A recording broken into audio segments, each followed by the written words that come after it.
Former First Lady Rosalind Carter was noted saying that there are only 4 types of people in the world: those who are caregivers, those who have been caregivers, those who will be caregivers, and those who will need a caregiver.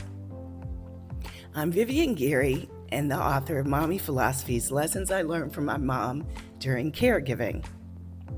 Because of my experiences with my mother, I began caringforfamilycaregivers.com to help family caregivers navigate through the challenges of caregiving. I'm a certified caregiver coach and strategist, speaker, and caregiver educator. And it all began with All Is Well. My mom was fine 1 minute, and within 24 hours, she had had a series of TIAs, which are mini strokes, and 2 significant brain bleeds that left her left side paralyzed, left her with incontinence, left her without inflection in her voice, and left her without the ability to shed tears. I know, right? The brain makes some crazy connections. Undiagnosed high cholesterol, undiagnosed diabetes, and managed high blood pressure were the underlying causes of her stroke. As a family, we rallied around her on her road to recovery. What I learned is all is always well. Everything was a fire drill in the beginning because everything was happening for the first time.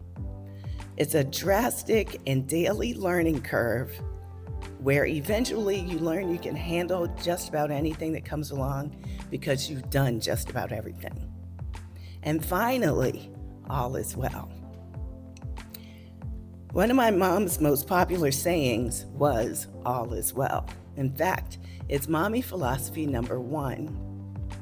I noticed when things were at their most hectic, perilous, disorganized, and chaotic, she would say, all is well.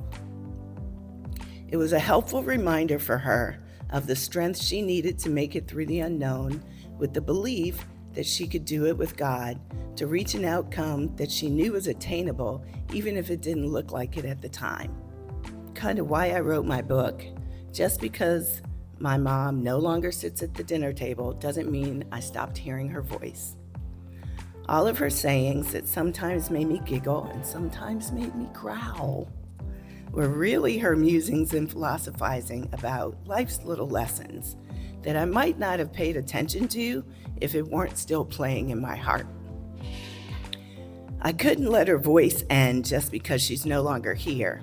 I thought of her grandchildren and her great-grandchildren and the future family that deserve to know her, and that if they do some quirky things like eating pancakes for dinner, they probably got it from her.